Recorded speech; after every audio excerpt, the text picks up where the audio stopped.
जियो बिंदास चैनल में आप सभी का स्वागत है। आज बहुत दिनों के बाद आप सभी से मुलाकात हो रही है और मुझे बहुत ज़रूरी भी लगा क्योंकि परीक्षा का समय बहुत नज़दीक है। तो मुझे लगा बच्चे आज हमारे बहुत परेशानी में होंगे, परीक्षा का तनाव उनके सिर पर है, तो क्यों ना उनसे मिला जाए और उनकी इस परेशानी को दूर करने में मदद की जाए। देखिए, कोविड काल जो बीता है उसके बाद में आप जो एग्ज़ाम दे रहे हैं ऑफलाइन, ये दूसरा चांस है। लेकिन यहाँ मैं आपको बताना चाहूँगी कि पहले चांस और दूसरे चांस में अंतर क्या है। कोविड के बाद जब आपने पिछले साल बोर्ड एग्ज़ाम दी, तब आपको आपकी मन स्थिति को ध्यान में रखते हुए, आपके ऑनलाइन पढ़ाई को ध्यान में रखते हुए शासन ने आपके हित में एक काम किया। उन्होंने ये समझा कि बच्चों को यदि उनके जाने पहचाने परिवेश में ही परीक्षा का माहौल दिया जाए तो इसीलिए उन्होंने बच्चे अच्छे से कर पाएंगे, तो उन्होंने आपके स्कूलों को ही बोर्ड एग्ज़ाम का सेंटर बना दिया था। लेकिन बच्चों, इस बार बात थोड़ी अलग है। यहाँ मैं जाने पहचाने माहौल की बात नहीं करती हूँ, अब जो मतलब घबराहट होती है ना नए नए लोगों को देख के, वो बात है। लेकिन इस बार आपके सेंटर्स बोर्ड एग्ज़ाम के नियमानुसार दूसरे होंगे। जिन स्कूलों में आपको सेंटर दिया जाएगा, आपको वहाँ जाके एग्ज़ाम देना है, तो इस बात के लिए भी खुद को तैयार करना ज़रूरी है। तो मुझे ऐसा लगता है जो तनाव आपके सिर पर है उसको कम कैसे किया जाए, कुछ टिप्स बता दूं। सुनिए, परीक्षा के बोझ को अपने दिमाग से अगर आपको हटाना है तो सबसे पहले तो ये सोच लिए भाई परीक्षा तो देनी पड़ेगी। अगर हमें परीक्षा देनी है तो फिर अच्छे से पढ़ना होगा। फिर पढ़ने के लिए हम क्या करें, ऐसा क्या करें कि हमारी पढ़ाई बहुत अच्छे से हो जाए। क्योंकि जब हम पढ़ने बैठते हैं तो किताबें, क्वेश्चन आंसर, बुक्स देख के ऐसा लगता है बड़ा सा समुंदर है और जिसमें हम डूब रहे हैं, इससे पार कैसे पाएं। तो यहाँ घबराने से काम नहीं चलेगा, आपको अपने मन को तैयार करना है। सबसे पहले आपका जो भी कोर्स है, समझिए मैं जैसे बायोलॉजी पढ़ाती हूँ तो मैं अपने सब्जेक्ट की बात लेके आपसे बात कर रही हूँ कि जो पूरे विषय में अंतर दिया रहता है, जैसे ऑक्सी अनऑक्सी श्वसन में अंतर बताइए, दहन और श्वसन में अंतर बताइए। तो इस तरीके के जो अंतर होते हैं पूरे चैप्टर्स में, देखें अगर 12-16 चैप्टर्स हैं तो आपको 10-15 अंतर होंगे। उनको आप अपनी कॉपी के एक पेज में लाइन से लिख लीजिए।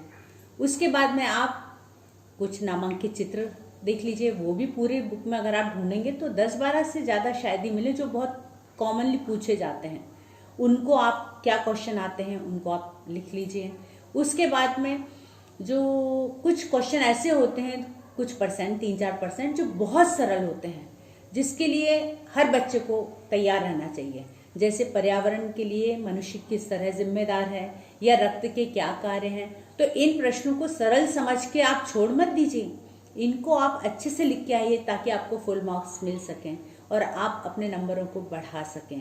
इसके बाद पहुंचिए आप दीर्घ उत्तरीय प्रश्नों पर। दीर्घ उत्तरीय प्रश्नों को 5 सालों के आप देख लीजिए, जो बहुत पूछे गए हों, उनको आप अपने मन को तैयार करने के लिए एक एक करके याद करना शुरू कर दीजिए। जब घर में कोई काम हो, आप पढ़ाई नहीं कर पा रहे हो लेकिन आपको अपने समय का सदुपयोग भी करना है, तो उस समय अपनी बुक के पीछे जो वस्तुनिष्ठ या ऑब्जेक्टिव टाइप क्वेश्चन दिए रहते हैं उसको आप हर पार्ट के पहले वाले क्वेश्चंस को अच्छे से एक बार पढ़ लीजिए। होता क्या है, जब हम एग्ज़ाम देते हैं और उस समय इस तरीके के कोई क्वेश्चन आते हैं तो फटाक से क्लिक हो जाते हैं और आप उनका सही जवाब दे पाएंगे। तो मुझे लग रहा है ये बहुत अच्छा आइडिया है। और जब याद करते जाएं इन क्वेश्चंस को, फिर लघु उत्तरीय को भी छोटे छोटे देख लीजिए जो बहुत इजीली पूछे जा सकते हैं, आप याद कर सकते हैं, उनको करिए। और याद करने के बाद में जो क्वेश्चन आप याद कर लें उसको धीरे धीरे टिक करते जाइए। जैसे जैसे आप अपनी पूरी लिस्ट में उन क्वेश्चंस को देखेंगे, अरे मैंने ये भी कर लिया, मैंने ये भी कर लिया, तो जो उत्साहवर्धन आपका अपने आप को मिलेगा, आपको जो खुशी महसूस होगी, वो बहुत कीमती है और वो आपको पढ़ाई करने में बहुत हेल्प करेगी। लेकिन एक बात और है, कुछ बच्चे कहते हैं मैडम हम लोगों से तो डायग्राम याद ही नहीं होते हैं। आइए उसका भी एक आइडिया बताती हूँ। कोई भी डायग्राम आप 4 बार बनाना है आपको सबसे, और बहुत पेज बर्बाद करने की ज़रूरत नहीं है। या तो स्लेट ले लीजिए या एक ही पेज पे आप 4 डायग्राम बनाइए। सबसे पहली बार उस चित्र को आप देख के बनाइए। दूसरी बार नामांकन मत करिए, केवल चित्र बनाइए। दूसरी बार उस चित्र में आप ऐसा करिए कि 10 to 15%, 10 से 15% आप उस डायग्राम को बिना देखे बनाइए, बाकी को देख देख के। तीसरी में आप 70-80% बिना देखे बनाइए। बाकी को थोड़ा जहाँ जहाँ भूल रहे हैं उसको कर लीजिए। अभी भी लेबल कहीं नहीं करना है। और चौथे नंबर पे जब आप ट्राई करें तो आपकी ये कोशिश होनी चाहिए कि ऐसा नहीं एक एक लाइन करके बनाते हैं, ऐसा नहीं, चौथे नंबर का डायग्राम पूरा आपको बिना देखे बनाना है। उसके बाद आप उसको लेबल करना शुरू कीजिए। पहले डायग्राम को पूरा ध्यान से देख के अच्छे से एक एक जो भी उसके पार्ट्स हैं उसको नामांकित कीजिए। आपको निश्चित तौर पे 2 से 3 लेवल तो याद हो ही जाएंगे। सेकेंड डायग्राम में फिर उनको बिना देखे लिखिए, बाकी को थोड़ा देख लीजिए। थर्ड में आप 80% के करीब बिना देखे लिखिए और लास्ट डायग्राम में आपको पूरा लेवल अपने आप करना है। देखिए है ना कितनी आसान बात।